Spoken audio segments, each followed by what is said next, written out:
Eh bien, bonjour ou bonsoir, ça dépend à l'heure où vous regardez.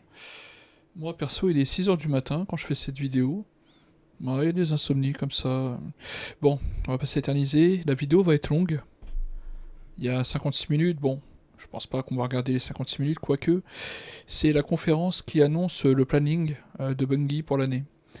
Alors, je sais que les 3% de gens qui n'étaient pas d'accord avec ma vidéo Adieu Destiny,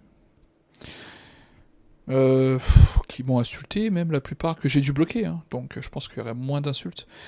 Il faut bien comprendre une chose, c'est que quand on aime quelque chose et quand cette chose se fout notre gueule, on est frustré et on gueule, d'accord? C'est logique.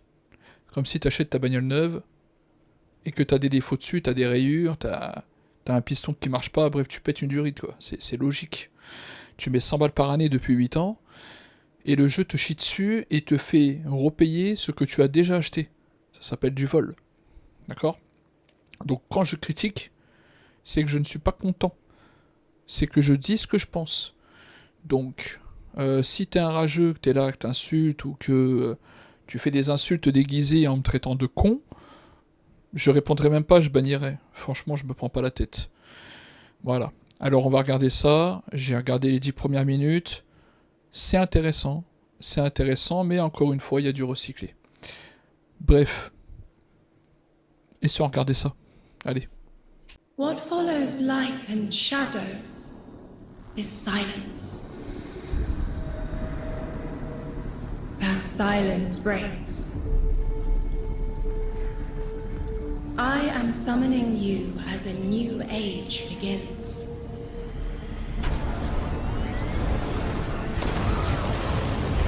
I see sapient life turn to each other. They remember how to look to the stars. They remember curiosity. They remember how to thrive. But they have forgotten.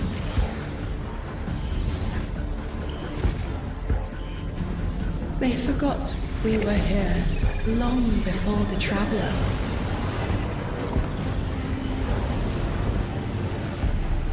They forgot that they need us.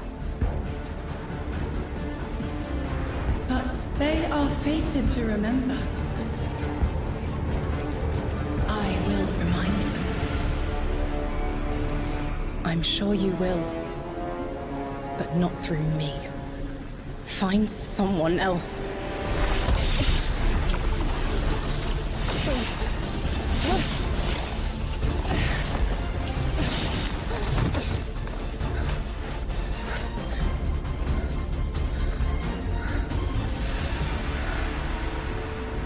My will is my own.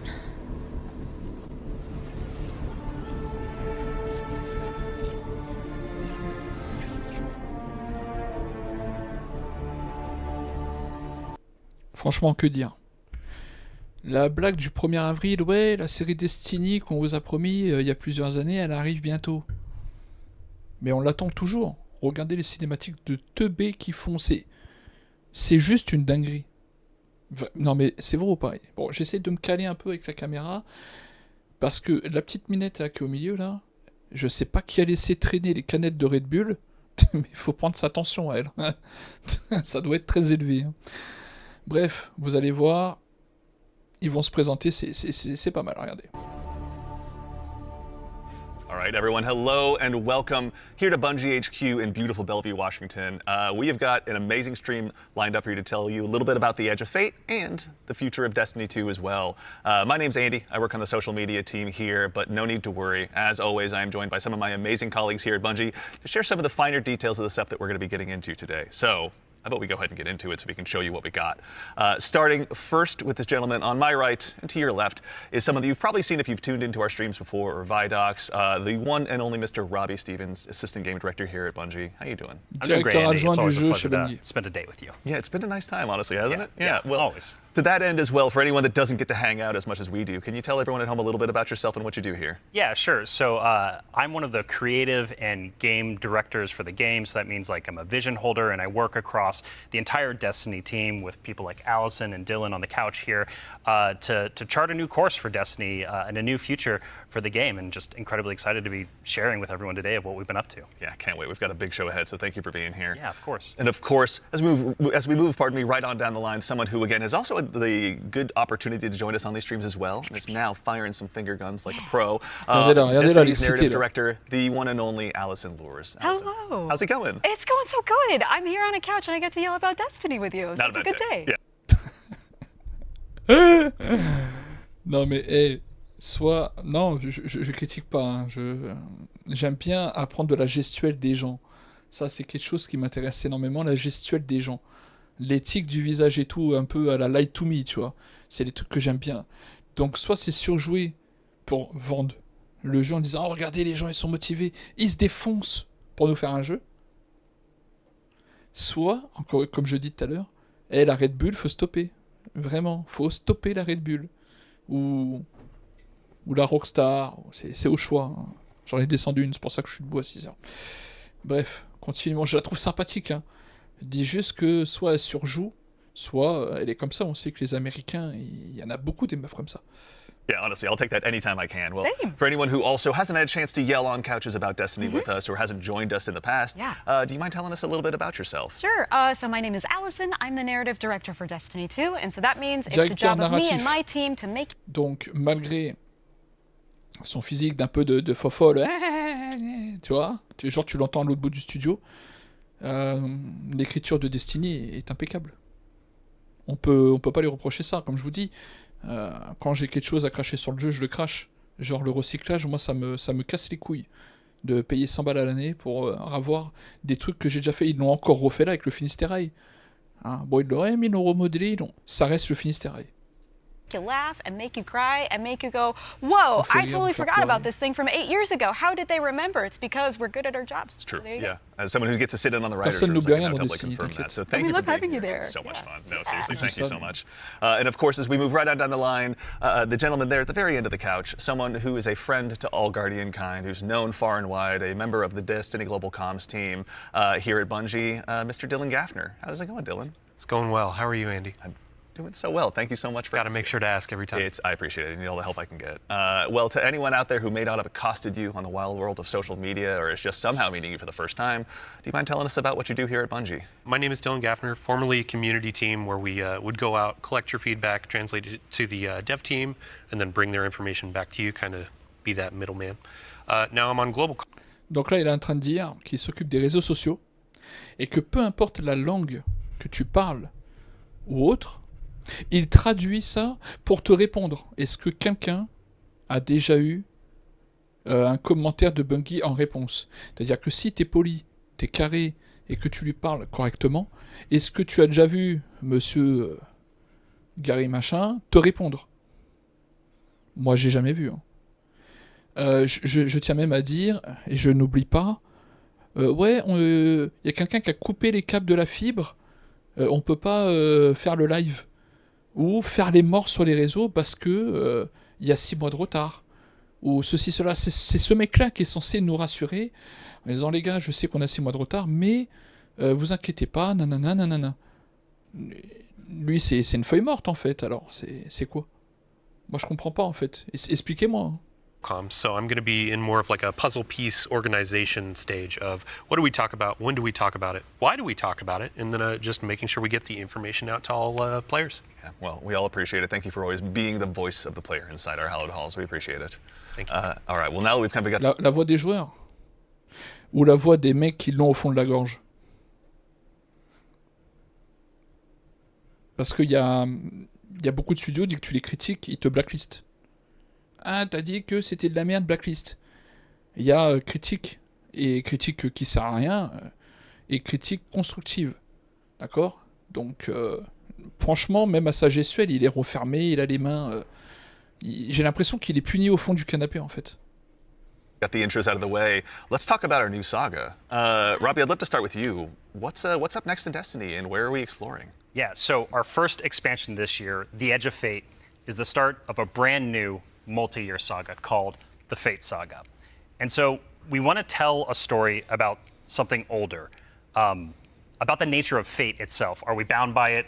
Can we fight it? Because before the Traveler ever arrived in our solar system, there was already space magic here, Andy. Yeah. And so ultimately, this is a story that we're going to explore one of Destiny's biggest mysteries and the foundations of the universe itself. You're talking about the 9, aren't you? Who told you? I think it's subtle. How did I know.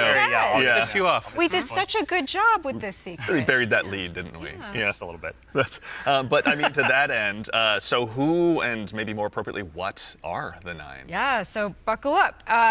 In the simplest description possible, the 9 are extraordinarily powerful beings that have been in the solar system for way, way, way, way longer than the Traveler.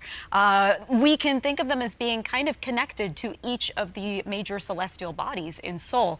So that's each of our 8 planets plus the sun. Sorry, Pluto. It's messed up. Didn't make the cut. All right, I don't make the rules. Yeah, C'est there you go. dégueulasse, ça a été spontané. But the important thing to know about them is that this is why we're going to be so focused on the solar system for the next saga. We want to ask questions about our home that we've never asked before. Yeah. So when it comes to the 9, obviously, Eagle-eyed Guardians have been able to spot references to them for quite some time, whether it be outright ominous or a straight-up game show in some cases. Can you tell us a little bit maybe about what we should expect from them? Expect to be surprised. We're, like you said, the lore of the 9 really ranges from like Star Horse infinitely neighing to the 9 doing genuinely awful, awful things in our lore. And so the important thing to know about them is that the 9 are individuals. This isn't a collective. It's not like a hive mind. Each of them are kind of their own being, their own person in the loose definition of a person. They have different wants and desires. They can ally with different members and fight with different members too. In the words of one of our characters really early on, there are aliens, and then there's aliens, and then there are aliens, and that latter one is what the 9 are qualified as. Fair enough. All right, so beings of obviously immense power, something that the Guardians have gone toe-to-toe with in the past. We've even faced off against the very embodiment of the darkness itself. Yeah. What could be tougher than that? Yeah, so this is something that we think about a lot about, because ultimately the 9 seek to free themselves at no matter the cost to humanity. And because they're extra dimensional in the ways that Allison are describing, they're not bound by the same rules that we are, that we've really experienced before in the game today. And so humanity and the Guardians, to many of them, are ultimately just bugs that can be squashed on, that they don't really care or think about beyond, achieving their ultimate goals. So. Yeah, I mean, like, for the last 10 years, Guardians have really just been making their own fate. Yeah. I mean, so the 9 is challenging that. How are we going to deal with it? Yeah, whether we like it or not, the 9 have a plan for us. And like you said, Guardians are really good at making their own fate and going out and deciding who they want to be. But what happens when them deciding to make our own fate is exactly what our fate is? Like, what if that was the plan all along? These are extra-dimensional beings. That means they perceive our reality in a very different way and can interact with it in a very different way. It's like they're a move ahead in chess. Weird. What a reference. But you were mentioning, obviously, the Fate Saga is one of the subjects of today. How long can we expect the Fate Saga to last? Yeah, so the Fate Saga is going to play out over several years, and ultimately, we know where we're driving this car. We know where we're going with it. But the conclusion of the Edge of Fate itself is going to leave you with more questions than answers, and it's going to be the catalyst into this new multi-year saga. Because we really want to return Destiny to being a game about big questions, right? C'est très intéressant les mots qu'il utilise. On veut que Destiny redevienne ce qu'il était au début. Ils veulent nous laisser avec plus de questions que de réponses. Et c'est là que M. Gary, puni au fond du canapé, lui, il intervient. Il y a beaucoup de gens qui spéculent, qui font des vidéos de spéculation. Je suis sûr que ça doit les inspirer. Peut-être pas au mot par mot, parce que sinon, le mec il dit « Ah, vous avez vu, j'avais dit ça dans ma vidéo, ils font ce que je leur ai dit. » Voilà, ils peuvent pas... Mais ça doit les inspirer. Pareil, il dit que les 9, c'est des gens extradimensionnels, et on ne sait pas vraiment comment ils perçoivent notre réalité, tout ça. En gros, les 9, même nous, on sait quasiment rien d'eux. C'était vraiment la piste à explorer, et vu qu'ils sont 9, comme les planètes, d'accord, ça leur laisse un choix ultra large. C'est comme si en fait ils avaient repris un second souffle. Donc on sait qu'il va y avoir une nouvelle planète, etc. Mais lisez bien les mots D'accord? Et vous allez voir, d'ailleurs, si vous ne savez pas comment mettre les sous-titrages en français, c'est dans la roue ici. Dans sous-titres, voilà. Copier l'URL. Non, j'ai fait le con là. Voilà, générer. Voilà, et là j'ai mis générer. Ici, il y a une roulette, après vous mettez en français. Voilà. C'était la petite info sympa. Mais là, il y a vraiment des choses à travailler. Mais après, qu'est-ce que ça va donner avec le temps? And so the way we think about this is about pouring jet fuel into the speculation engine of the game. So we're going to be revealing a lot of ideas, a lot of concepts, and many of them we're not going to be answering immediately because we're going to be telling the story over multiple expansions, and we're going to be giving you those expansion beats more times than we have before in the past. And so the Year of Prophecy kicks off with the Fate Saga, and with it, humanity is now set on a collision course with this celestial pantheon of the system that has been here for a very, very long time. And so the Edge of Fate launches on July 15th, and then the second expansion of our year. Voilà, donc le 15 juillet. Le 15 juillet, c'est relancé. Ils n'ont pas encore parlé de prix. Il me semble, j'avais regardé une vidéo de Elwolf, ils étaient repartis sur du 20 € pour 3 mois. Et j'ai vu d'autres qui ont mis l'ultra premium à 100 balles. Donc en fait, c'est ce qu'on payait. Enfin, c'est ce qu'on payait. Ceux qui voulaient vraiment jouer en ayant les donjons, les raids, tout. C'est ce qu'on payait. On payait 100 balles. Of Prophecy is Renegade, which comes this winter, and then later in 2026, we've got Shattered Cycle hiver. And The Alchemist.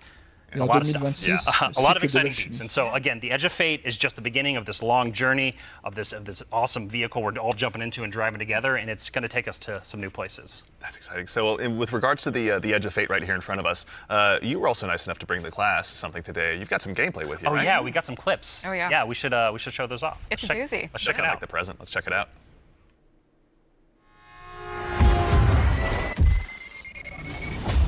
Oh là, c'est magnifique. On peut pas leur enlever ça. Connect, conceal. Guardian, I had a vision. Conform, comply, return. They just wanted to show us disasters. La nouvelle planète sûrement. Observe, connect, conceal. I'm not human anymore. Return, conform, comply. No one else should know what this feels like.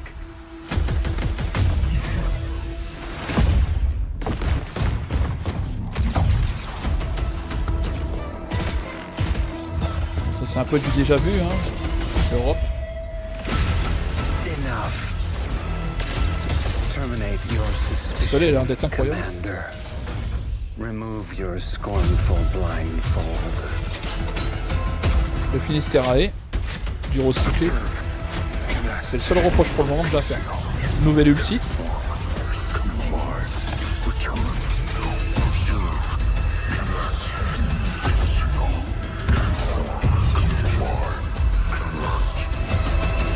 Beaucoup d'infos. Beaucoup d'infos.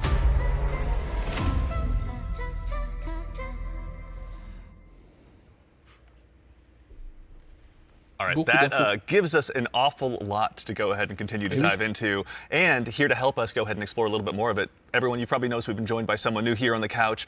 We are privileged to be joined by someone who's the originator of perhaps my favorite c'est un all-time coup, c'est Destiny un emote, ZZ Top, the one apparemment. and only Dave Samuel, art director here at Bungie.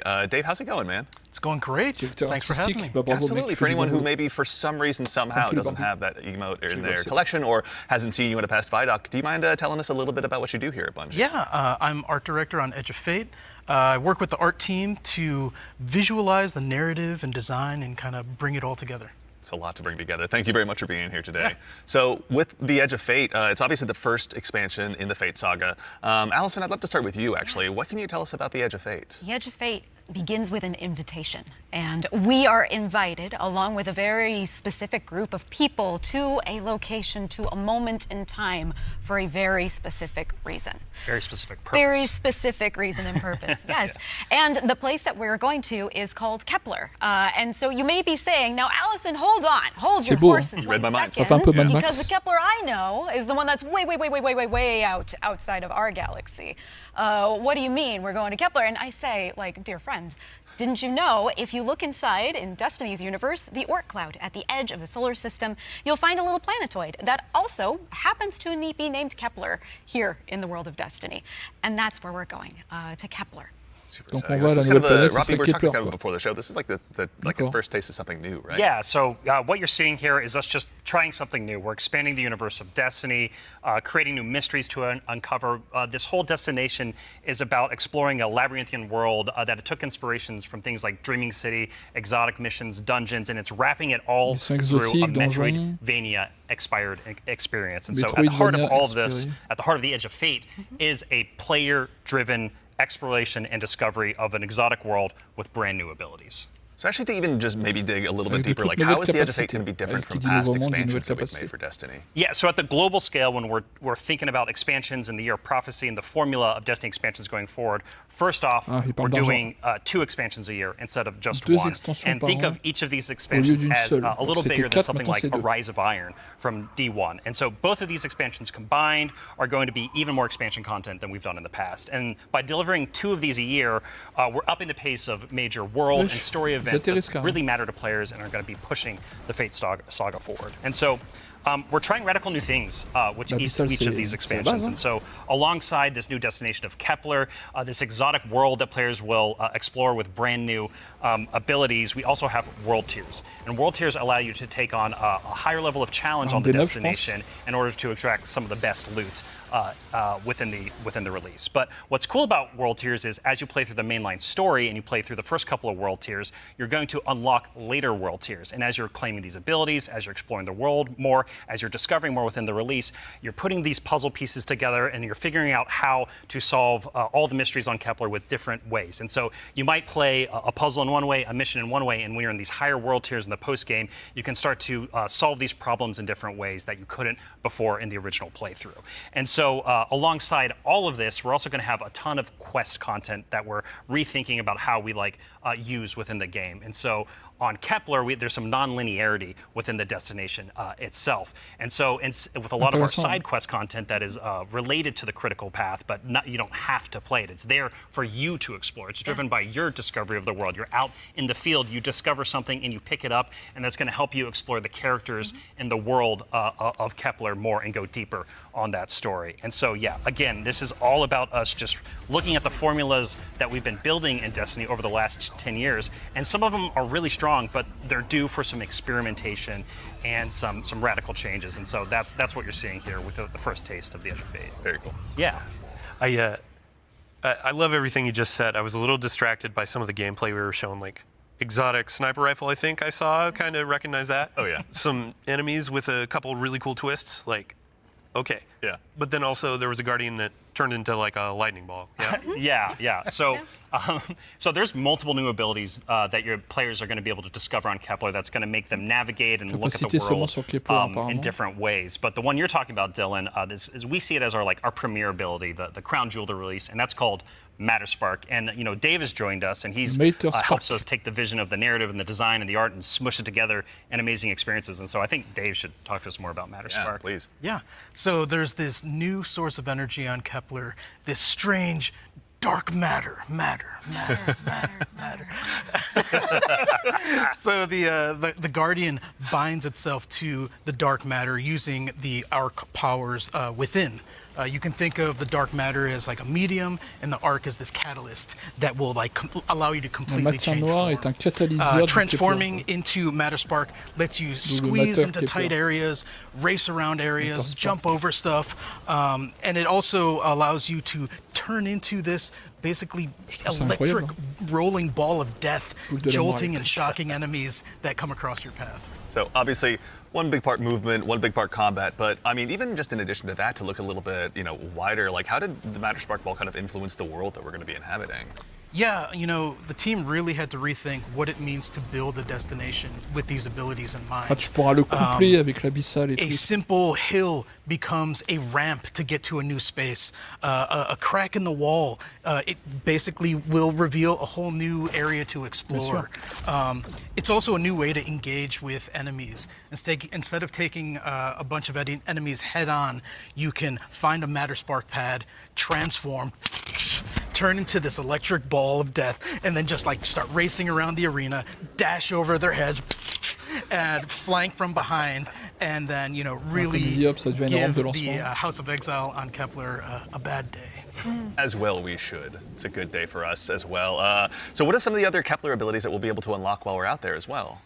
Yeah, so each of these Kepler abilities are a mix of dark matter and our Guardian's powers. So we have the Relocator Cannon, which is this new fallen dark matter tech mixed with void.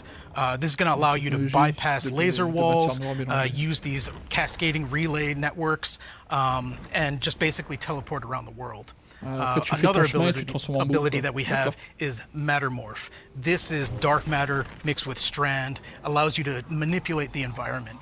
You'll be able to basically push and morph and move geometry to create bridges, open up doorways, and then also reveal secrets and new opportunities. Yeah, so what's really important about what Dave is describing, and when we were thinking about building this world, it was all about like, hey, here's this new tool to navigate and see the world in a different way and solve little puzzles and mysteries throughout the missions, the free roam, and the quest content, and beyond. But also what was really important to us is that we lean into Destiny's first-class ability gameplay. And so with Matterspark, like Dave is mentioning, you're jumping, you're dashing into enemies to destroy them. You're doing giant explosions with them. With the Relocator Cannon, you're just blowing everything up with void explosions and graviton lance style like projectile, little secret projectiles.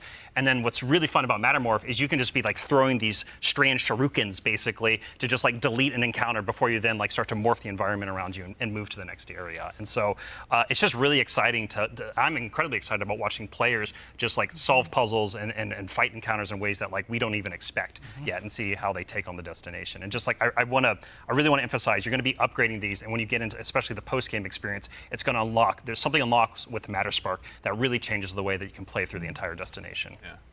So when we're talking. On peut pas dire que là, ils ont pas bossé. Vraiment. Voilà, ça fait combien de temps? Ça fait 3 ans à peu près que Destiny il est au point mort. Où chaque fois c'est du recyclé, c'est du recyclé. On tourne en rond, on joue 2 semaines, on a tout fait. Là, on va pouvoir jouer. Là, on va pouvoir littéralement jouer. Après, le seul truc qui me chagrine un peu, c'est qu'ils ont caressé juste le fait de payer, en fait. Ils n'ont pas décrit les tarifs. Je trouve ça un peu... On va aller voir les tarifs de toute façon après. Mais là, ils ont bossé de ouf. Là, ils ont bossé de foufou, là. On peut rien leur dire. Encore une fois, quand ils font de la merde, je suis le premier à le dire. Là, bizarrement, il n'y a plus la grève des... Non, c'est fini la grève, là. Ils parlent enfin, les persos. C'est fini leur pseudo-grève. Sachant que... Alors, j'ai vu plein de gens me dire, oui, mais c'est parce qu'il y avait la grève. Tous les jours, t'as des films qui sortent au cinéma, américain, et ils sont doublés. Moi, je pense que c'était juste un coup budgétaire.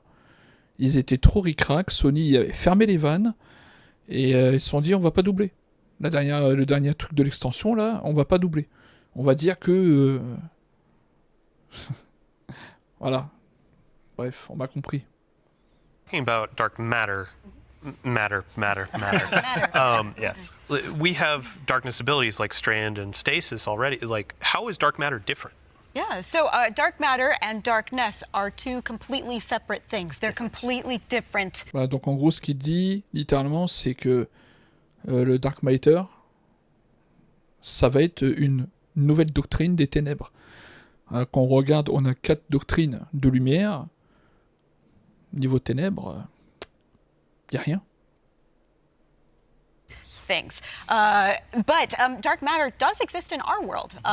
In the world of Destiny, we know it as being tightly connected. La matière noire existe. On l'a toujours pas vue. On peut toujours pas la créer. On en parle, les mathématiciens en parlent depuis des 20, 30, 50 ans de la matière noire. Trouvez-moi de la matière noire, là. Tape sur YouTube ou je sais pas où et tape matière noire. Peut-être j'ai trop regardé Big Bang Theory. connected to the nine. It's what the nine are actually made out of. In our world, dark matter is invisible. You can't really see it. And it wouldn't be very fun to make a destination where there's an invisible thing that you can't actually see. So lucky for us on Kepler, there's a bioluminescent microbe that allows us to see all of this substance that's impacted this world so much. It allows us to see how it's impacted the plant life, how it's impacted the behavior of the peoples that we're going to encounter. And we can see how it has been able to bring these things that are kind of unstuck in time into this current location. I do have to put on my drifter hat for just a second and, like, what does it smell like? What does it taste like? Yeah. Dark matter smells and tastes like bleach and math. Cannot wait to get that chip flavor. Yeah. Get it with a sandwich today after. It's zesty. Yeah, it's really good. Actually, so on the topic too of stuff in the trailer as well, we heard someone talking there. Can you tell us who that was? Sure. That was Lodi. Lodi is a new character that we're introducing in Apollo. Not in Apollo. We're Donc lui c'est Apollo. Ils n'ont pas été le chercher bien loin. Et pas Napoléon. On va éviter Napoléon. Mais ouais, ils ont pas été le chercher bien loin. Bon, il est BG, c'est déjà ça. On dirait un peu Clark Kent, tu vois. Enlève tes lunettes, mets tes cheveux en arrière et prends ta cape. The edge of fate. Yeah. I want to give a special shout out to Brian Villalobos, who portrays Lodi and does a spectacular job. This character is fascinating. He's kind of a fish out of water, but the fun thing about tropes is to kind of put a twist on them, right? So what if that fish that we pulled out of the water was the most qualified fish to be pulled out into the air? Down for anything. It's down for anything. And what if that fish was kind of made to be pulled out of the water? I don't want to give away too much because this character is way more fun for the players to figure out what his deal is, but I will say that Lodi is very, very far from home. Very fair, very exciting. So, I do have to call out too, before we started this, you and Robbie were talking about how Lodi is like a notice me character. Oh yeah. Robbie wanted a senpai. I did. I wanted someone that I just wanted to spend a bunch of time with on this new adventure we're going on. Yeah, a friend that we can look up to. Yeah. right, notice me. Notice me. Yeah, of course, it writes itself, or rather Allison does.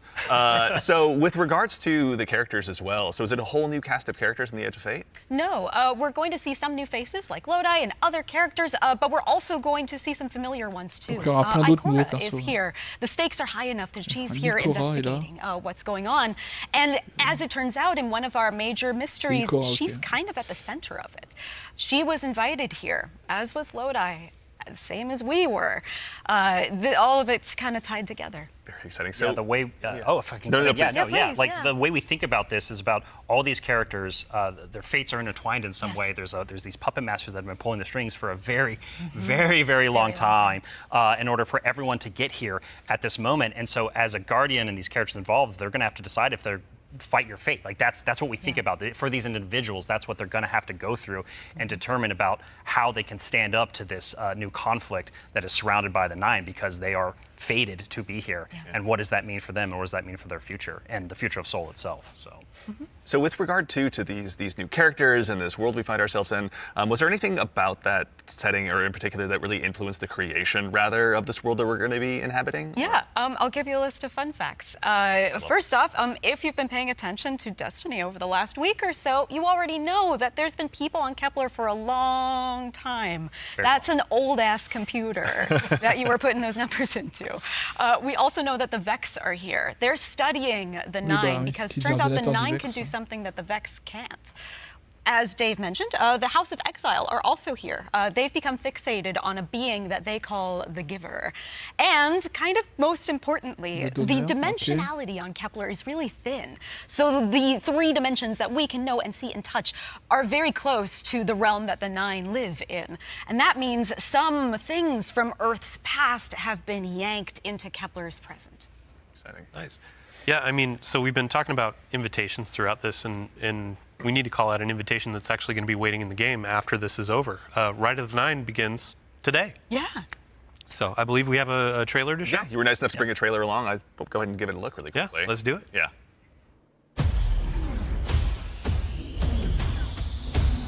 Bon, ça fait penser au donjon. Oh, ça c'est beau, putain, c'est magnifique.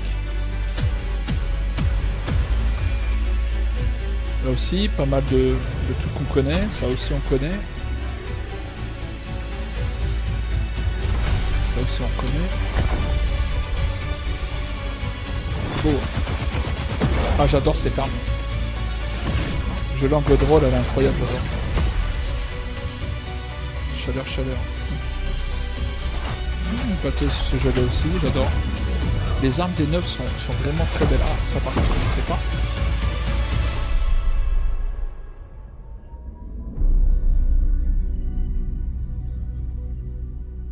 Bon, ça c'est aujourd'hui.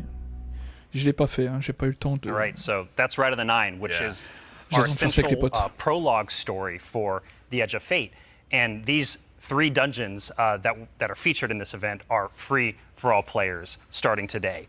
And so what's really important about this is that these dungeons are both for veteran dungeon crawlers, hardcore raiders, people who've been in these places a lot, but also new Alors, je suis d'accord avec les donjons.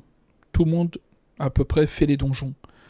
Par contre, quand j'entends parler de hardcore raider, je suis pas du tout d'accord. Vraiment, je sais que je vais faire le mec relou. Je fais les raids, hein. Mon pseudo, c'est le même partout. Vous pouvez retrouver mes stats hein, sur bungie, je sais pas quoi, là. Où vous pouvez regarder toutes mes stats. J'ai fait des centaines et des centaines de raids. Mais genre, les 2 derniers ou les 3 derniers, ils me sortent par le cul. Je ne les aime pas du tout. Ils font trop compliqué, les gens ne prennent pas de plaisir. Il y a beaucoup d'adultes qui travaillent toute la semaine et quand ils arrivent au week-end, ils n'ont pas forcément énormément de cohésion d'équipe avec leur clan, s'ils en ont un. Alors faire un billet ou aller sur Destiny France et tomber avec des randoms, c'est juste insupportable. Les 3/4 des mecs, c'est des monsieur je sais tout, des j'ai tout vu alors que c'est les premiers à crever, d'accord ? Je trouve que... alors je sais que ça va être... mais il y en a, c'est trop compliqué. C'est pas dur en soi. Quand t'as la bonne équipe, tout devient facile, ça va tout seul. Mais dès que tu tombes sur des randoms, ou que t'as pas l'habitude de jouer, ou que t'es sur Xbox, tu joues avec des joueurs PC, c'est pas du tout le même monde. Ou tu joues avec des joueurs PlayStation, t'as 2 secondes de latence avec les serveurs. C'est horrible. Tu peux rien faire. Donc, Hardcore Raider, non. Je crois que c'est 5%. Et encore, je pense que ça a même dû chuter à 3%. Le nombre de personnes qui font des raids. Donc non, Hardcore Raider, il n'y en a pas. Très très peu. Très peu. Et ça, c'est un souci, je trouve. Guardians who have never stepped into a dungeon before, right? Voilà, What was really important for us when we were developing Rite of the Nine was that we are changing the formula on how we can think about how we can welcome even more people into these experiences. And so you're going to be able to go in solo, buffed up, and explore a dungeon by yourself, or go in match made with other fire team members shoulder to shoulder for the very first time. But don't worry, because we also have that higher level challenge for our veteran, our hardcore dungeon crawlers, where you're going to be able to earn the best possible loot, exclusive rewards, and also an exclusive title as part of Rites of the Nine. What's also really... Ça c'est quelque chose qui m'intéresse. Tu vois, des donjons experts, ça met du challenge. C'est ce qu'on veut. On veut du challenge. Mais il en faut pour tout le monde. Il faut que les gens arrêtent de se regarder le nombril hein, avec une poloche de poussière dedans et qui pensent aux gens qui ne jouent pas comme eux joueraient tout le temps ou le temps qu'ils ont. Bon, moi, j'ai de la chance. J'ai une femme qui est cool. Je peux jouer. Comme je lui dis, tu préfères que je sois là en train de jouer dans le setup ou que je sois dehors et tu sais pas ce que je fais. Tu vois ? Moi, j'ai une femme qui est cool, celle qui m'achète, entre guillemets, on est mariés, donc c'est du 100% à 2, il n'y a pas de 50-50 et des conneries de féministes à 2 balles.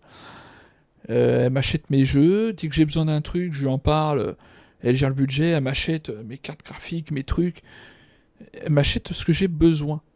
Parce que je ne fume pas, je bois pas, je ne sors pas, quand il y a des vacances à prendre, j'envoie les gamins, bref, quand j'ai besoin d'un truc, elle me le donne. C'est aussi simple. Donc, really important about this event for being a prologue for the Edge of Fate is that it really reintroduces the emissary into the game, and you're going to learn why her job is pretty crappy, and why she quits at the top of the Edge of Fate, like we saw at the beginning of this show. And so, Andy, we've been talking a bunch about how our Destiny expansions are changing the formula for Destiny going forward. So now I think it's time for us to start talking about how the core hobby of Destiny is changing going forward, the day-to-day of playing Destiny, week over week experience. And we've got someone else on the couch here to help us talk about that. We have an expert in that very subject now who has gone ahead and joined us. Pareil. Voilà, il y a encore un autre mec, et la fofolle, elle est partie. Très gentil, hein, pareil. Les trucs à la semaine, c'est de la merde. C'est-à-dire qu'on a 5 missions, et t'as 4 missions où tu dois parler à un holoprojecteur. Tu te fous de la gueule de qui? C'est travailler, ça? T'as une mission sur un truc, là, sur un rond, et puis tu fais ça à 3, ou des fois c'est solo, et tu vas parler à l'holoprojecteur 4 fois. Hop, t'as fini ta semaine. Tu fais quoi le reste du temps? T'es déjà maxé, tu fais quoi? Ça aussi, c'est un problème. On the couch. We are now joined by the one and only Mr. Ben Womack, creative director here on Destiny. Ben, how's it going, man? Hey, I'm doing great. I'm really excited to be here. There's a lot to talk about. Yeah, seriously. There is a lot. Yeah, it's going to be a very good conversation we have coming up. Yes. But before we get into that, can you tell us just a little bit about what you do here? Yeah. So I'm the Destiny 2 creative director for the core game, or the core hobby, as we call it. Yeah. And it has to do with all parts of the game, everything from Edge of Fate, through our seasons, through the fundamental systems. And in particular, like Robbie was saying, I've been focusing on thinking about the kind of building blocks of Destiny 2 and getting those like not only stood up, but also transformed and iterated on in some really exciting new places. De se répéter Let's go ahead and just surtout. start at the top. Can you tell us a little bit about what like the core formula of Destiny is changing and why? Yes, so I think I need to start with the why first, because it's important to think about what is Destiny, what is great about Destiny. And Destiny is best when you have like awesome chases that you're excited about, you have really cool, powerful builds to make, and there's a mountain to climb that's right in front of you that you want to climb. You're like, I want that mountain, it looks pretty cool. And the thing that is not always true right now in Destiny is like, it doesn't feel streamlined as it could. Players don't have as much agency. You know, we want to be player driven, we want to be more rewarding than we are. Because right now there are barriers to playing Destiny like in the best way. And those barriers are insurmountable sometimes. So think about that whole picture of, okay, what is the Destiny that we really want, that has been in the past, that we also want to get back to, and where we want to go for the future? That's where all the changes you're going to see have started, like at their inception point. So it's a big piece of the pie. Massive updates coming across so many systems of the game, and this is like that. We're just getting in, digging into the surface. Yeah. I mean, to that. Donc, ce qui est magnifique, c'est que c'est lui là qui dit qu'il y a des problèmes sur Destiny. Ah, Destiny, alors il nous le vend, hein. Ouais, Destiny est génial, tu peux gravir des montagnes, tu peux faire ci, tu peux faire ça. Oui, le côté répétitif et le côté 100 balles par année, encore une fois, je me répète, où on te revend ce que tu as déjà acheté, sachant qu'il y a des choses que tu as déjà achetées. Ouais, mais ça t'appartient pas, je l'ai payé, j'aimerais y jouer. C'est logique. Donc là, il le dit, c'est lui qui le dit qu'il y a des choses qui ne vont pas. Vous allez lui prendre son col à lui? Vous allez l'insulter? J'en doute. J'en doute fortement même. That's amen. Then how are we making it easier? Pardon me, to go ahead and just get straight into the fun. Oh no, let's do it, because that's exactly what we want to do. And the first thing you're going to see when you log into Destiny with Edge of Fate, you're going to log in your character and see your ship in orbit. It's going to say, it's not going to say open director. It's going to say open portal. And the portal is our new front page of the game. We're trying to like get you to the fun as fast as possible and as few clicks as we can. Like we even have Edge of Fate there in the corner, so that it's like right immediately there. No fumbling around with the map to get to it really. And we're also taking other big parts of the game, the ritual Très game, intéressant, putting them into these ops categories. So the idea is that we're having these different ops for different moods. We're having solo ops. Or have a bunch of fire team ops, with pinnacle ops, and of course, we have crucible ops, still super important. C'est ça que je le reproche. C'était pas épuré, c'était brouillon, c'était casse-couille. Et là, c'est beau, c'est épuré, on sait où on va. Pourquoi ne pas avoir fait ça dès le début? Pourquoi vous n'avez pas écouté les gens? J'ai l'impression que vu que Marathon, ça y est, il est terminé, et qu'il va se faire péter le cul, hein. Marathon, on va pas se mentir, il va passer à la trappe. Il va passer à la trappe, ce jeu. C'est sûr et certain. Mais là, c'est magnifique. Encore une fois, quand les choses sont bien faites et vont dans le bon sens, je suis le premier à applaudir. Attends. Ouais, si j'applaudis à 6h35, on va oublier. Mais là, c'est magnifique. Bravo, Destiny. Bravo, Bungie. For the game. I mean, to start up at the top, can you tell us a little bit more about what solo ops Oh, yeah, yeah. entails? So solo ops is exactly what it says on the tin. It is a bunch of activities that are made Opération for solo. solo players. And the conception point of that was we want to make activities for players who have a smaller amount of time that they want to play in, and Merci. they don't necessarily want to. Merci. Créer des activités pour des gens qui ont moins le temps. J'en reviens à ce que je disais tout à l'heure. Il y a des gros darons, comme moi, qui travaillons toute la semaine et on n'a pas le temps de passer notre vie sur le jeu et de ramasser de la thune en faisant des lives. On n'a pas le temps. Vraiment. Have Merci. dependencies on other players, but they still want to get in there and play for 10 to 15 minutes and get some real progress. Yeah, get some loot. Yeah, get some loot. Yeah. Get some loot and get your character forward. Après, tu joues pas à Destiny 10-15 minutes. C'est un peu forcé, là.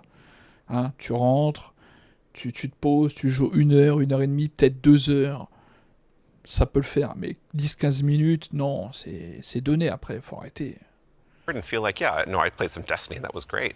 And even if you don't feel like playing with other people, that's fine because we have an activity type that is designed for one player. Ouais, ça c'est So, très I bien. mean, to that same end, what are some other Qui n'a jamais rêvé de faire des assauts tout seul parce que t'as un pélo derrière qui avance pas et t'es bloqué dans l'assaut? Non mais franchement, il y a des activités, tu kifferais les faire solo. Ils attendent d'être au pied du mur pour se sortir les bras du fiac. Mais bravo, il y a eu le déclic.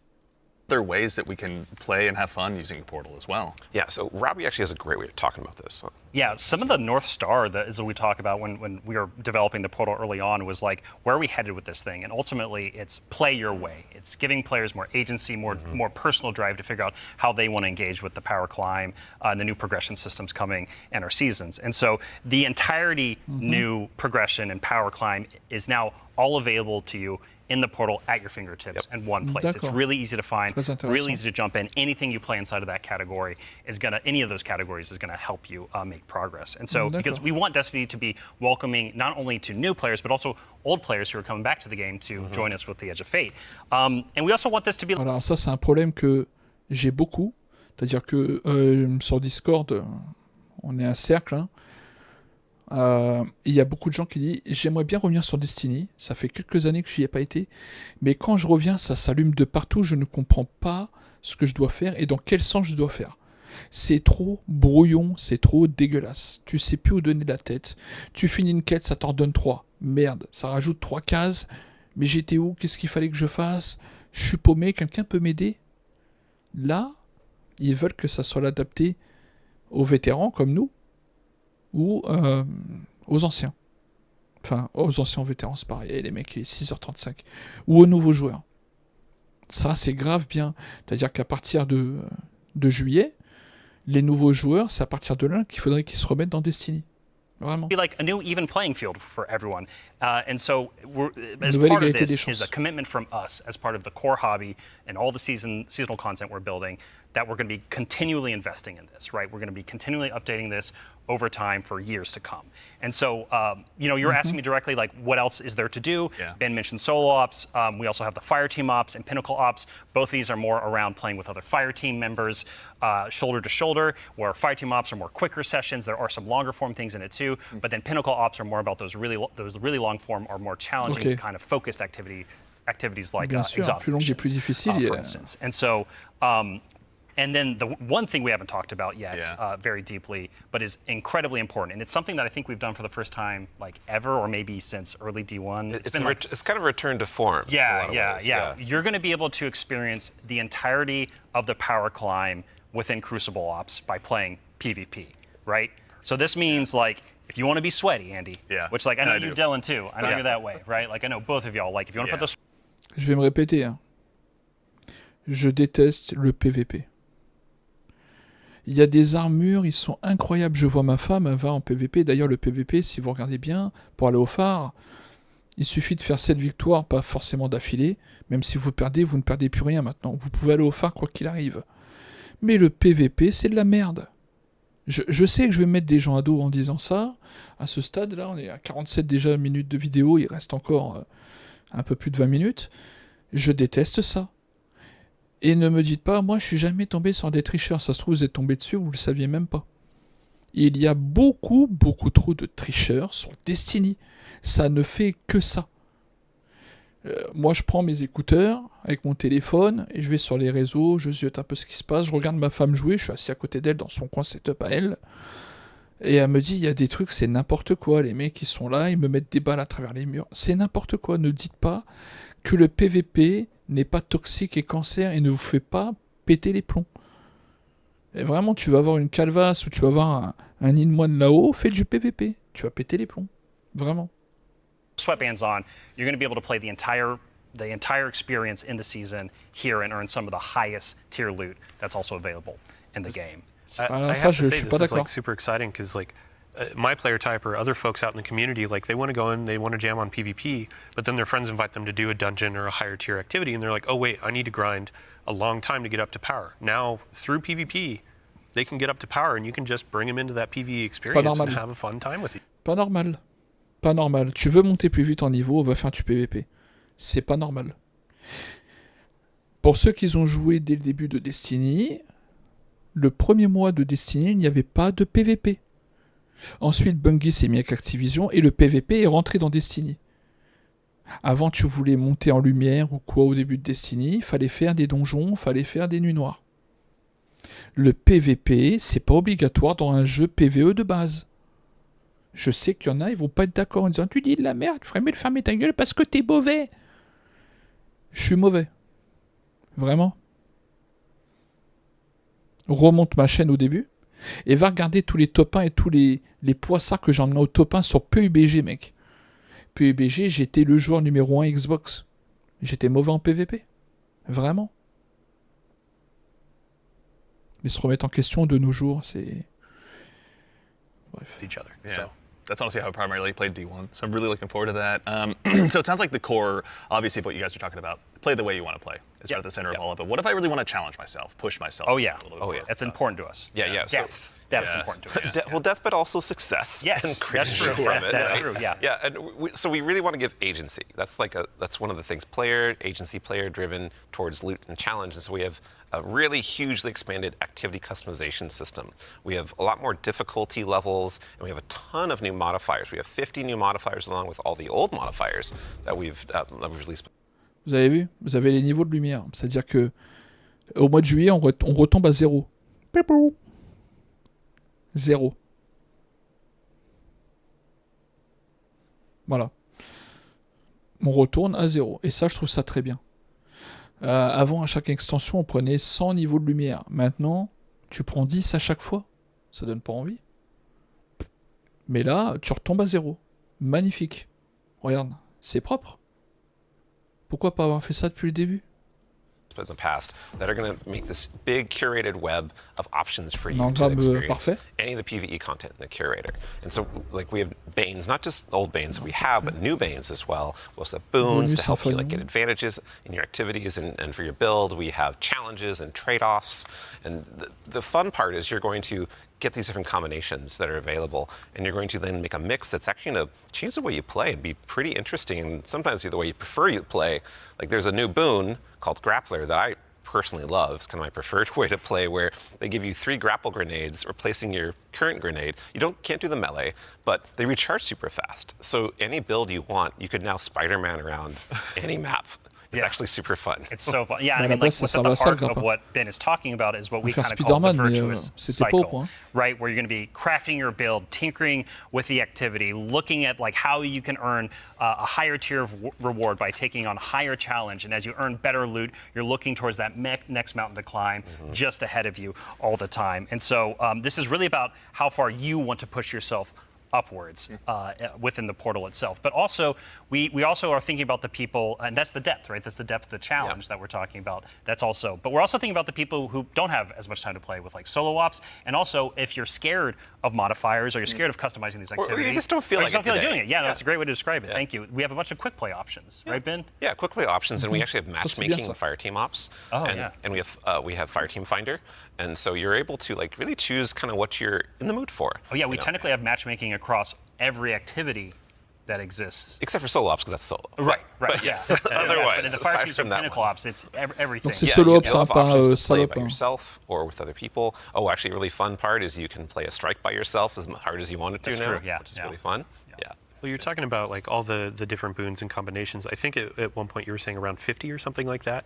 Those 50 new apply. ones. 50 new ones. Yeah. So it's like you can take those into solo ops. Like we're talking about this being kind of leisurely, bite-sized activity, but if you want to take it and say, I don't want Weenie Hut Jr., I want like esoteric level solo hardest thing in the world, like you can kind of customize and do that. You can just do it from the very start if you really want to. Yeah. And Depends on how deep you want to go. Yeah. Really. Yeah, and the point is that you're going to like stretch that far, and we want the reward to feel like worthwhile. Yeah. And, Yeah, you want to feel like as you're pushing yourself, you are rewarded for it. That is Yeah. something that's really important.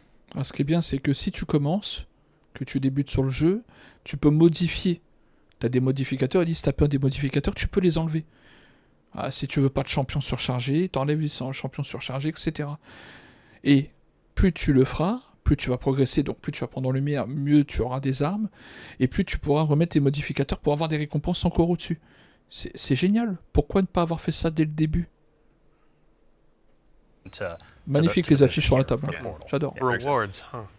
rewards. There are a lot of rewards, aren't there? It's funny you mention it. Yeah, we've got banes, boons, modifiers, but let's talk about gear for a little bit here. Yeah. What's changing about loot and why should Guardians care? Yeah, so like talking about chases and mountains and builds, like gear's at the center of all of that. And we actually have two giant Bien sûr, gear l'équipement est changes au I'm centre going de to like put in two little buckets for us to talk about. Yep. The first one is Armor 3.0. And the L'armure next one 3.0, is gear très tiers. intéressant. And so like talking about Armor 3.0 first, we are probably making the biggest change ever since Shadowkeep It's around huge. the system. It's Yeah, enormous. It's a huge change. Moche Yeah, aussi, so like très we're moche. adding set bonuses, which is a long requested feature Yeah. for all the Des new bonus armor that d'ensemble, you're going to be able to d'accord. get at Edge of Fate launch. D'ailleurs, And on voit we're que les redoing all the ensembles sont- stats on armor, where they can now like exceed 100. Là, on voit d'ailleurs, hein, c'est des bonus d'ensemble, c'est ça, vous voyez. C'est tout est pareil en fait. Tout vient de la même maison entre guillemets. Mais le problème, c'est que là, c'est moche.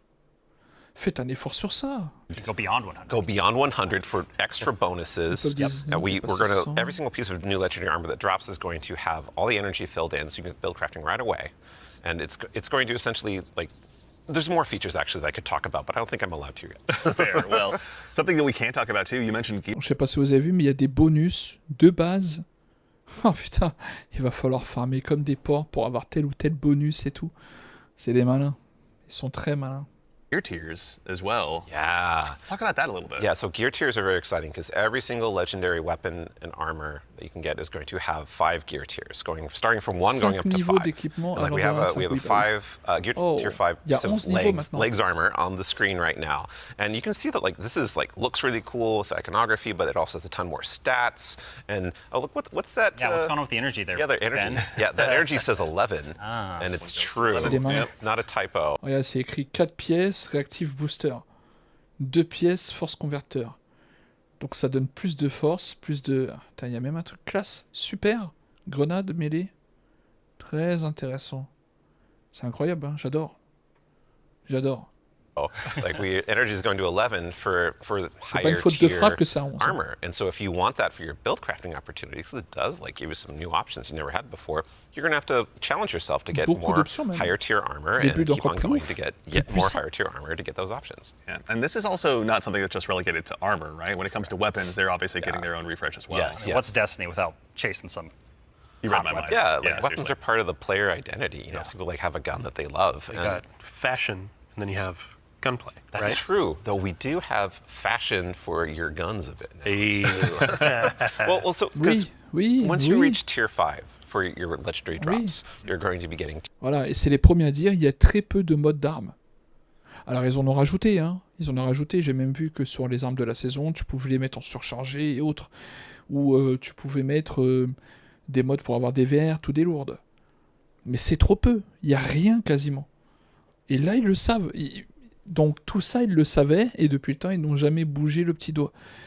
Le principal, c'est qu'ils s'en rendent compte, mais j'ai vraiment l'impression, en fait, qu'ils donnent tout, parce qu'ils sont au pied du mur.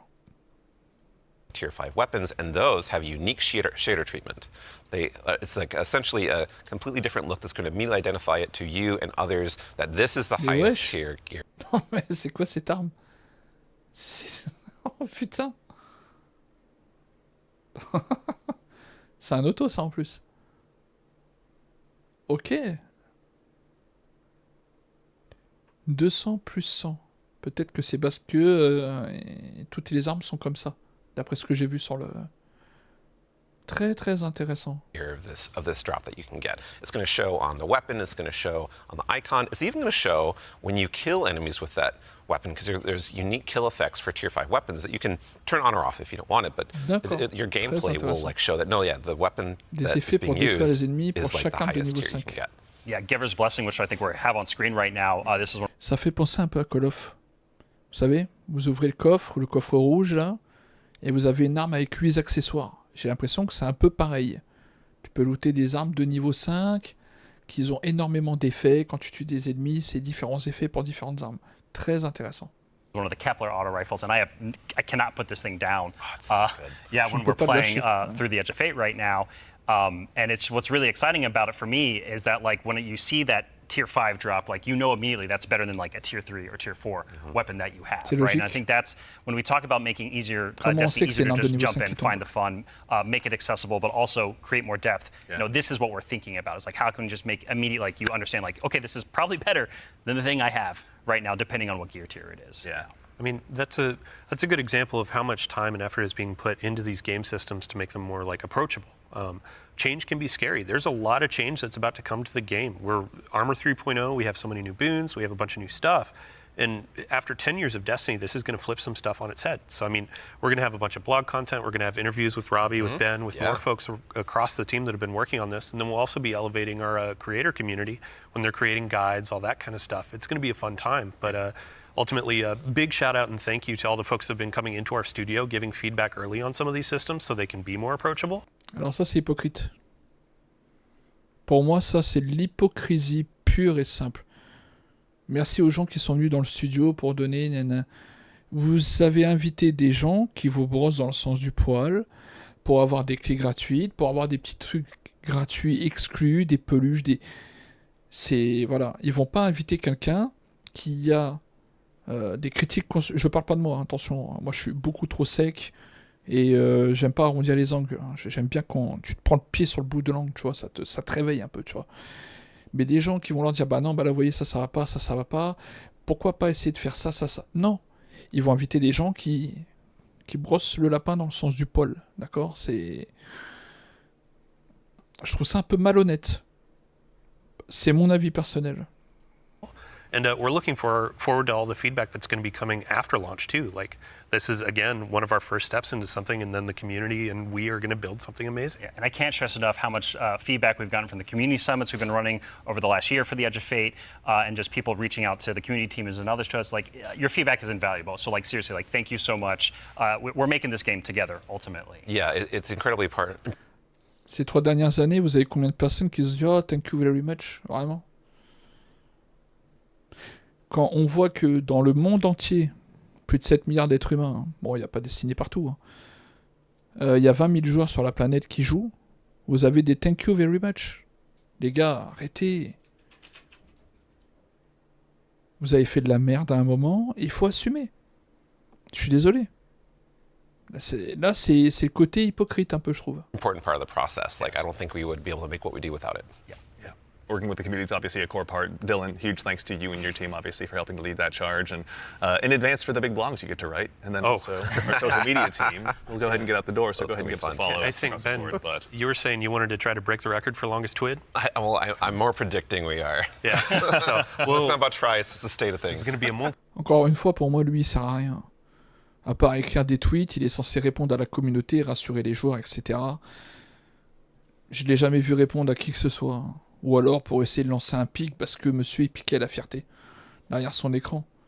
J'ai déjà vu des trucs tourner où c'était très limite. Bref. Multi-month journey as we head towards launch. So. Yeah, it'd be a good time. Yeah. But you know, we've been talking a lot about the core Destiny hobby. Yeah. How does that extend into like how players are going to experience like a full year of Destiny? Yeah, so we've been focusing on improving and changing the formula of Destiny in multiple ways. And so progressing through the Fate Saga is going to be more meaningful with 2 expansions a year. We've been talking about how focusing our seasons and on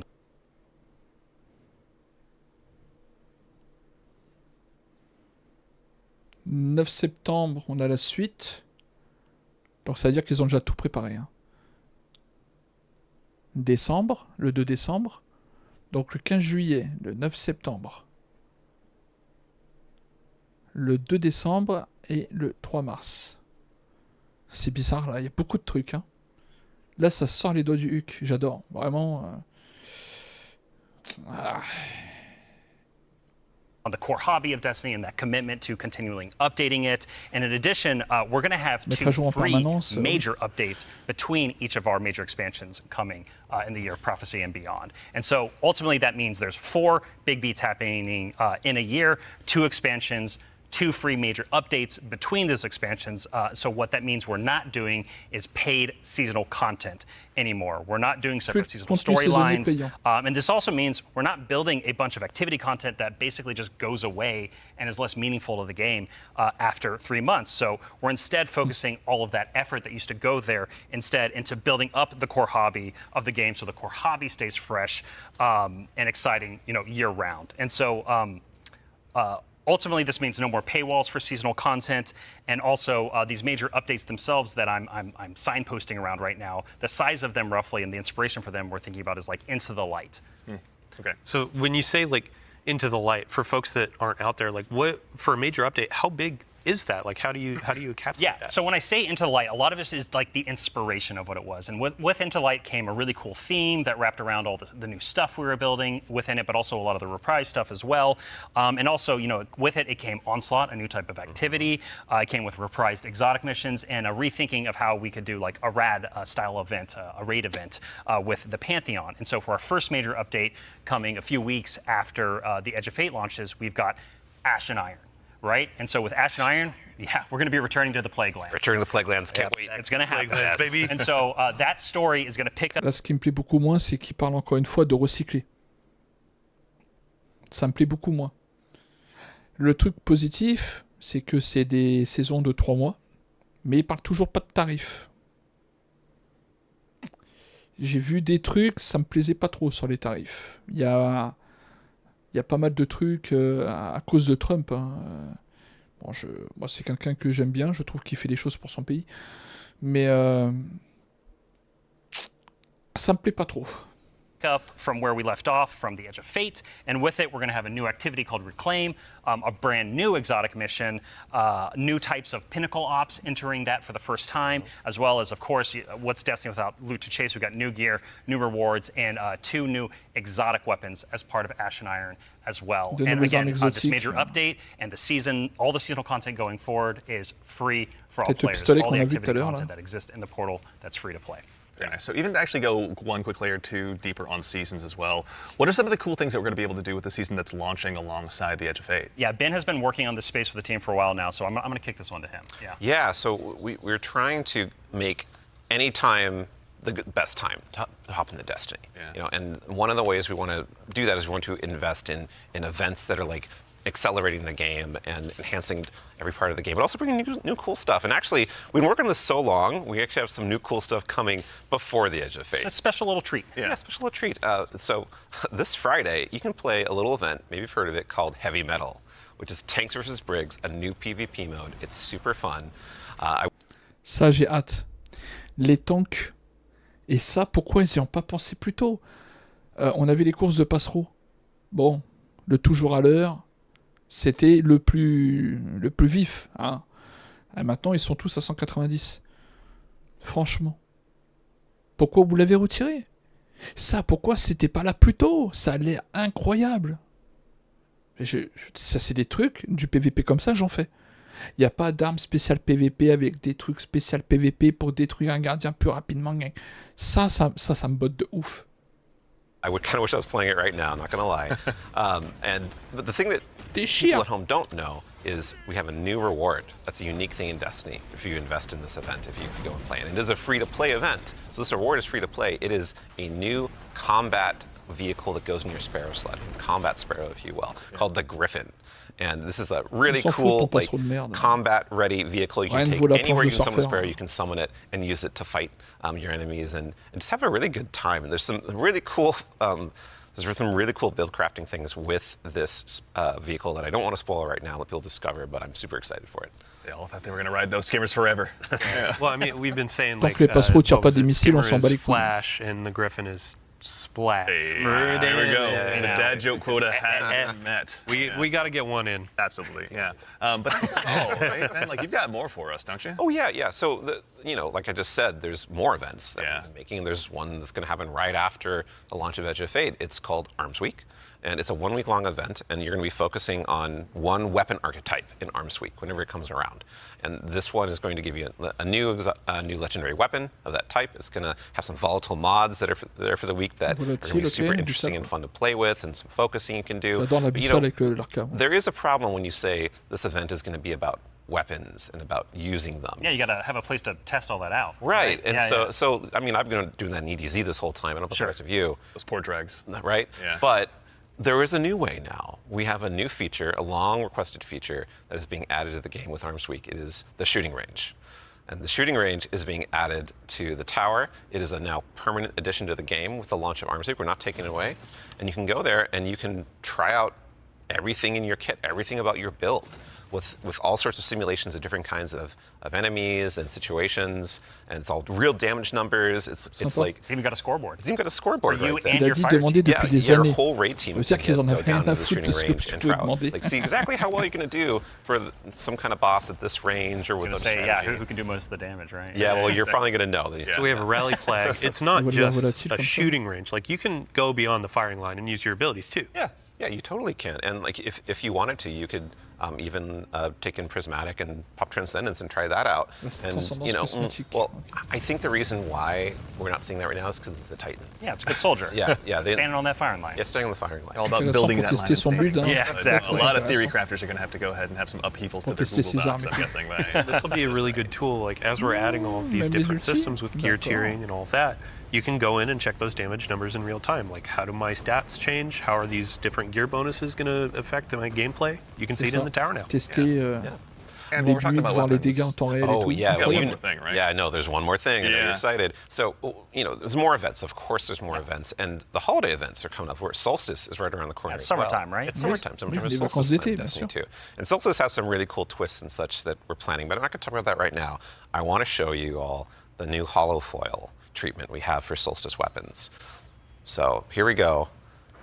This is the holofoil treatment for Solstice in 2025. C'est trop coloré It pour is. moi. It is.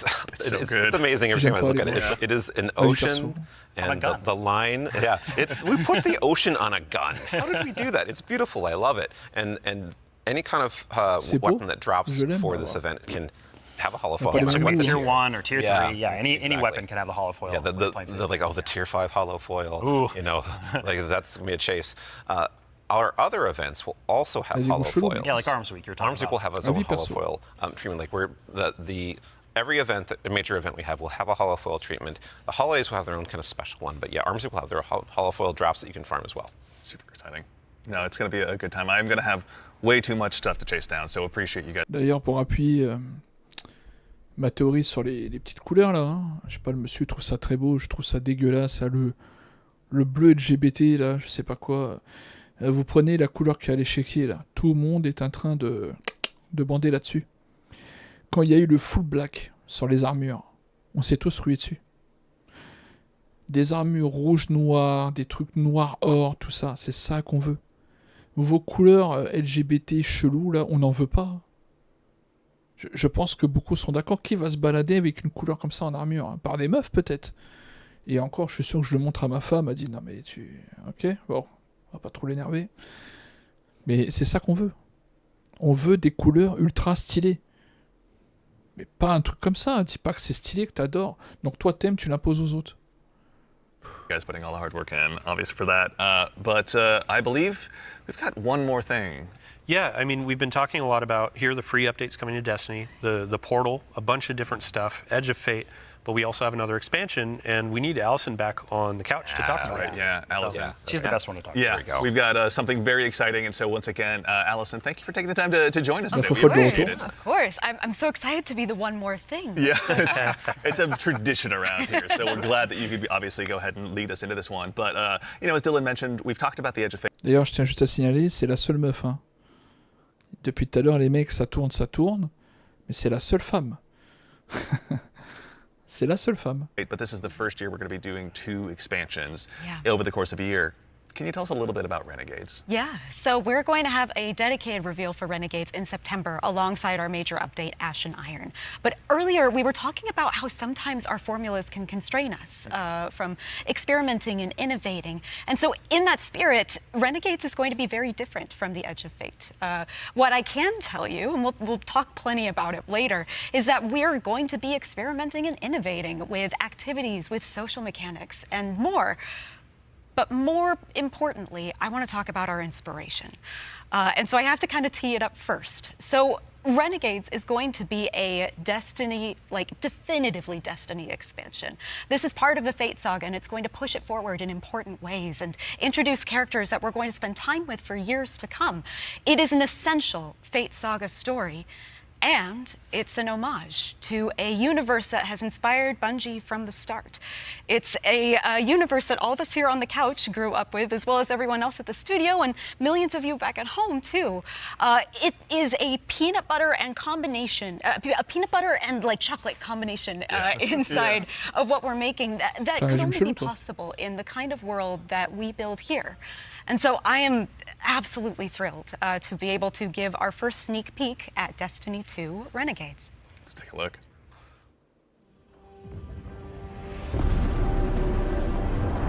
Cinématique incroyable. Vous voyez, c'est très sombre. Destiny, c'est sombre. Et l'autre, il nous sort un truc bleu et rose, quoi.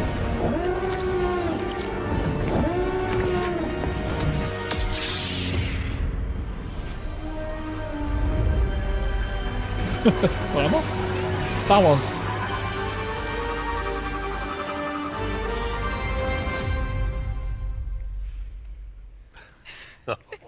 Alors j'ai vu que Bungie était en galère au niveau du tribunal parce qu'ils ont été accusés de plagiat.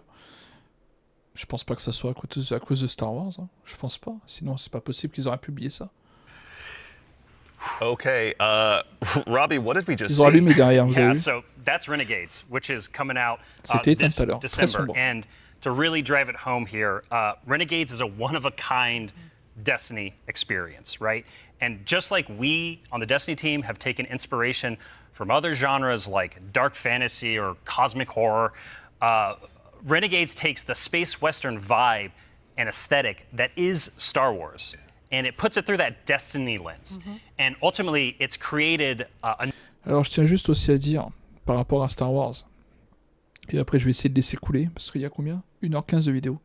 Je sais même pas si les gens vont rester jusqu'au bout. C'est pas grave, je le fais aussi pour moi. Depuis que Star Wars a été racheté par Disney, Star Wars n'a jamais fait des chiffres aussi catastrophiques. Star Wars est dans le rouge. Alors, regardez qui a fait toutes les séries, la directrice, ça pue le woke. Le wokisme ne paye pas, on ne veut pas de wokisme dans Star Wars. C'est pour ça que ça n'a pas marché. Et c'est pour ça que Star Wars coule. Disney. À part aller regarder Bleach dessus, Disney, je calcule pas, quoi. Pour moi, c'est de la merde, Disney. Désolé, hein. new lawless frontier that is emerging within Seoul. And so, like, we're so excited to show Renegades off a little bit today and to be talking about it more in the future in September alongside the free major update with Ash and Iron. But right now, today, we're focused on Rite of the Nine and what's right around the corner with the Edge of Fate. Absolutely. No, I heard a lot of calendars get marked just now on September, but Hopefully. no, super excited to share more of that in the future. But that actually leads us to the conclusion of today's show, which again, we covered a lot. There's been a lot today. Yeah, this has been a Like big a few show, things. Yeah. honestly. No, we went through a lot of it. So let's go ahead and quickly double check. We obviously went through, and the Year of Prophecy, pardon me, is going to go ahead and kick off on July 15th. And this kicks off a brand new multi-year Fate saga and our new focus on the core hobby of Destiny. The first expansion, The Edge of Fate, is going to be launching again on July 15th, as I noted, with its raid launching on July 19th. Okay, hold up. Yeah. So you're going through a lot of information. We already covered that. Oh, yeah. But like, you can't just sneak in a raid date. We have a new raid coming Yeah. with the expansion, July 19th. We're going to have a bunch of blogs. We're going to have the rules, regulations, all that kind of stuff for our raid race. Of course. We invite everybody to come in, try to go for that world first title. And yeah, I mean, just stay tuned for more details. We're not going to spoil anything. It's a raid. We got to keep it secret. Yeah, But, absolutely. Yeah, everybody mark your calendars. Yeah. Bungie.net is the place to go ahead and learn more. And again, follow our social media channels. Qui dirait de dire arme exotique aussi. Hein. Dit armure exclusive aussi. Do us all a favor. So in addition to that, again, as we noted, Ash and Iron, our first free major update, will be launching on September 9th. Renegades, very exciting, will be launching in December. And then keep an eye again on our social channels. We'll provide all the updates once they're available. But as far as today goes, the Edge of Fate and the entire Year of Prophecy pre-orders are available starting right now. Now, pre-ordering for starters, the Ultimate Edition will go ahead and unlock the New Land Beyond. New Land Beyond, that exotic sniper. Super I can't exciting. wait, man. I can't wait, same. Il est honestly. recyclé, ton That'll sniper, be arrête de unlockable bander, in là. addition to several other goodies. And Ça also, m'énerve. we've also got a collector's edition Ils mettent that'll pas be de prix, hein. available. C'est des gros malins. You Ils can mettent see aucun here prix. on screen, it will be coming with an awful lot of very cool stuff, including this cool statue that Aucune you may couleur have sur ton- noticed here sur that's tes been sitting with statues, us là, on c'est stage. This is one that you can go ahead and add to your collection as well, Non, but il donne pas that's, envie. that's not La all vie that's in perso. there. Is there, Allison? We Je dis ça got chaque the fois. writing team got a little excited on this one. We put a lot of lore goodies into this collector's edition. So like that weird metal thing, that weird envelope, boy, weird. Wonder what's up with that. Just decorative You should points? probably read it. Yeah. Anyway, we're going to do a dramatic Voilà, reading. t'essaies de nous as vendre we ton go. let's do truc that à as 200 immediately. euros. Oh, là. yeah, yeah, Wow. right after this. Count me in. And then again, too, as far as today goes, Ride of the Nine. This is the essential prologue to the Edge of Fate, and like all of juste our un events prologue moving forward aujourd'hui. is going to be a Je free l'ai pas to encore all fait. players. So make sure and go Je ahead le and check ferai en that out live, when that d'ailleurs. arrives. And before the show wraps up, make sure and stick around for a little bit longer. We're going to be rating our good friend Sammy Cat as well. So go ahead and give her a follow. Tell her we said hello in chat. Pardon me. If you have any Twitch Prime subs or anything like that, go ahead and do us a favor. Drop it over there and check out her stream. Des She's gens going to qui be lâchent having a des good primes time. là-dessus. But that concludes it for us here today. So for starters, huge thanks to my teammates here for joining me. Thank you, Andy. Thanks for having us. Absolutely, yeah. Robbie, Allison, Dylan, of course. There we go. We got Ben, and of course, Mr. Dave Samuel. Thank you all. Bon, et bien pour finir là-dessus, pour conclure, je trouve qu'il y a énormément de positifs. Énormément de positifs. Beaucoup de choses qui vont arriver. Je pense que ils ont vu le nombre de joueurs s'écouler depuis 3 ans. Ils se rendent compte de la difficulté des joueurs casus à avancer dans le jeu, qui décrochent. Alors ils ont payé, mais si personne y joue, c'est un peu comme si j'avais 10 millions d'abonnés et que je faisais 300 vues. Ça n'a pas de sens. D'accord ? Je trouve qu'il y a beaucoup de positifs, encore une fois. Quand c'est de la merde, je dis que c'est de la merde. Mais quand c'est bon, je dis que c'est bon. C'est aussi simple que ça. Côté PVP, encore une fois, ils mettent l'accent là-dessus. Ils forcent un peu les gens. Si tu veux monter vite, fais du... Ça me casse les couilles. Les raids, pareil. Ils trouvent que très peu de gens font les raids et tout. Je trouve qu'il y a du très très bon positif. 95% c'est positif. Je pense qu'ils sont vraiment à bout. Ils sont vraiment à bout. Vraiment. Et que là, ils se sont sortis les doigts du cul. Pareil, par rapport à Marathon, je pense que ça va être un gros coup dur pour eux, pour Marathon, parce que le jeu, il est pourri, il est éclaté. Hein. Quelqu'un a vu passer du Ark Rider ? Vous avez vu ce que ça donne, un jeu à 40 balles en extraction shooter PVP, VE ? Bref, on va pas tout mélanger non plus. Je pense que je ferai une vidéo là-dessus aussi. Dites-moi ce que vous en pensez. Vraiment. Structuré.